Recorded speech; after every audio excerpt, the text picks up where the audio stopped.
কারচুপি করে বাড়ানো হচ্ছে শেয়ারের দাম, চলছে বেআইনি আর্থিক লেনদেন, দেদার চলছে কর ফাঁকি, সামনে এলো একগুচ্ছ অভিযোগ।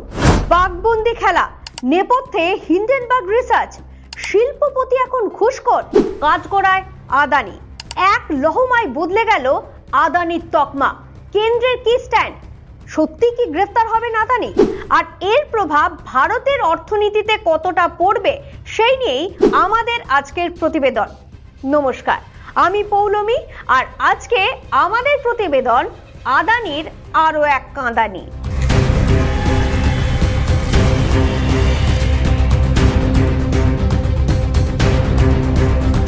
কথায় আছে, বিনা খিলায়ে পিলায়ে কুছ নেহি হোতা। আর এই জিনিস তো বিজনেসম্যানদের থেকে ভালো আর কেউই জানে না, সে অর্থনীতি হোক বা রাজনীতি। থোড়া খিলা দো, থোড়া পিলা দো, কাম হো জায়গা। এক কথায় বলতে গেলে সেটিং। আদানিও নাকি চেষ্টা করেছিলেন আমেরিকার আদালতে ঘুষ দেবার, আর এই টাকাও নাকি আমেরিকা থেকেই তুলেছেন আদানি, তাই কাঠগড়ায় আদানি। এবার আদা জল খেয়ে যেভাবে হিন্ডেনবার্গ আদানির পেছনে লেগেছে, তাহলে এবারের লড়াইটা সহজ হবে তো শিল্পপতির কাছে? কয়েকটি রাজ্যে সৌরবিদ্যুৎ প্রকল্পের জন্য ভারতের সরকারি আধিকারিকদের, যার মধ্যে নেতা মন্ত্রীরাও রয়েছেন, তাদের 26.5 কোটি ডলার মানে প্রায় 2237 কোটি টাকা ঘুষ দেওয়ার অভিযোগ উঠেছে প্রধানমন্ত্রী নরেন্দ্র মোদীর ঘনিষ্ঠ শিল্পপতি আদানির বিরুদ্ধে। আমেরিকার কয়েকটি সংবাদ মাধ্যমের দাবি, ইতিমধ্যেই গৌতম এবং সাগরের বিরুদ্ধে গ্রেফতারি পরোয়ানা জারি হয়েছে। আপনারা প্রশ্ন করতেই পারেন, আদানি কাঠগড়ায় থাকলে দেশের মানুষের কি যায় আসে? আদানির জায়গায় অন্য শিল্পপতিও কাঠগড়ায় দাঁড়াতে পারেন, কিন্তু এই কাঠগড়ায় দাঁড়ানোর ফলে যদি দেশের অর্থনীতিতে অশনি সংকেত নেমে আসে, সেক্ষেত্রে কিন্তু দেশের মানুষের যায় আসে। কিভাবে? আসুন একটু বিস্তারিত বলি।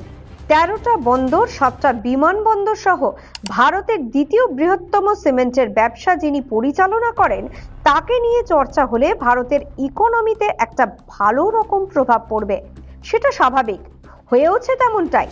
আদানি অধীনস্থ সংস্থাগুলো 45,000-এর বেশি লোককে নিয়োগ করলেও তার ব্যবসা কিন্তু দেশব্যাপী লক্ষ লক্ষ মানুষকে প্রভাবিত করে। মোট 6টা তাপবিদ্যুৎ কেন্দ্র পরিচালনা করে আদানি গ্রুপ, অর্থাৎ ভারতের এনার্জি সেক্টরের পাক্কা খিলাড়ি তিনি। একই সঙ্গে 4000 কিলোমিটার দীর্ঘ প্রাকৃতিক গ্যাস পাইপলাইনও পরিচালনা করে আদানি গোষ্ঠী। আদানি গোষ্ঠীর বিভিন্ন স্টক তাই ইনভেস্টরদের প্রায়োরিটি লিস্টে থাকেই। আজকাল মধ্যবিত্তদের একটা বড় অংশ শেয়ার বাজারে লগ্নি করে, এবং সেই শেয়ার বাজার এখন কিন্তু টালমাটাল অবস্থা। আর সেইখানেই একটা জরুরি পদক্ষেপ নেওয়া খুব তাড়াতাড়ি দরকার। আর সেখানেই প্রশ্ন তুলেছে দেশের শীর্ষ আদালত, যে হিন্ডেনবার্গ রিপোর্ট প্রকাশ্যে আসার পরই দেশের শেয়ার বাজার এইভাবে ধসে পড়লো কেন? তবে কি জানেন তো, এই ধরনের অভিযোগের পিছনে অনেক সময় গভীর ষড়যন্ত্রও কাজ করে।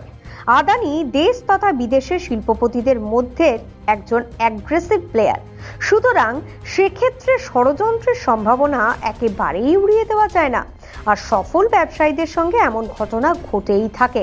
কিন্তু বিষয়টা হচ্ছে, এর ফলে 3400 কোটি ডলার বাজার মূল্য খুইয়েছে আদানি গোষ্ঠীর অধীনস্থ সংস্থাগুলি, যার প্রভাব সরাসরি পড়েছে ইনভেস্টরদের মধ্যে। এবার প্রশ্ন, কেন মামলা করা হলো?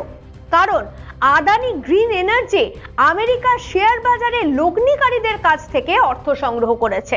এক্ষেত্রে আমেরিকা থেকে টাকা তুলতে হলে আমেরিকার আইন মেনে চলতে হবে, সেটাই স্বাভাবিক। কিন্তু এখানে অভিযোগ হচ্ছে ঘুষের মাধ্যমে আমেরিকার বাজার থেকে টাকা নেওয়া হয়েছে, যা একেবারেই বেআইনি। যদিও আদানি গোষ্ঠী জানিয়েছে এই অভিযোগ পুরোটাই ভিত্তিহীন। আদানির বিরুদ্ধে তদন্ত জারি। মজার বিষয় হচ্ছে, আমরা সকলেই জানি আদানি হচ্ছেন কেন্দ্র ঘনিষ্ঠ একজন ব্যক্তিত্ব। আদানি এবং মোদির সম্পর্ক যে কতটা মাখো সেটাও সকলে জানে, কিন্তু এই অভিযোগের তদন্তে আদালতকে যে কেন্দ্র সর্বতোভাবে সাহায্য করবে সেটা তারা স্পষ্ট করেছে। তবে আপনাদের জানিয়ে রাখা প্রয়োজন যে এর ফলে 3 থেকে 10, 10 থেকে 20, তারপর 21 বিশ্বের অন্যতম রিচেস্ট ম্যানের অবস্থা কিন্তু বেশ সংকটে। গদি মিডিয়ার কর্ণধারের গদি এখন টালমাটাল। প্রভাব পড়তে পারে তার 16,900 কোটি ডলারের বিশাল বাণিজ্যিক সাম্রাজ্যে। সেই প্রভাব ছড়িয়ে পড়তে পারে দেশে বিদেশে বিস্তৃত তার উচ্চাকাঙ্ক্ষার উপরেও। আপাতত আদানির বিরুদ্ধে তদন্ত জারি, কিন্তু মজার বিষয় হলো আমরা সকলেই মোটামুটি জানি আদানির সঙ্গে কেন্দ্রের ঘনিষ্ঠতা এবং মোদির সঙ্গে আদানির যে মাখো মাখো সম্পর্ক। কিন্তু এখানেই একটা টুইস্ট আছে। এই কেসে শীর্ষ আদালতকে সমস্ত রকমভাবে সাহায্য করার আশ্বাস দিয়েছে কেন্দ্র। তাই আপনারা যারা বিনিয়োগকারী আছেন তারা অবশ্যই খুব সাবধানে আর্থিক উপদেষ্টার মতামত নিয়ে তবেই বিনিয়োগ করুন। আর আদানি গোষ্ঠী নিয়ে আপনাদের যদি কোনো মতামত থাকে তাহলে অবশ্যই আমাদের কমেন্ট বক্সে জানাতে ভুলবেন না।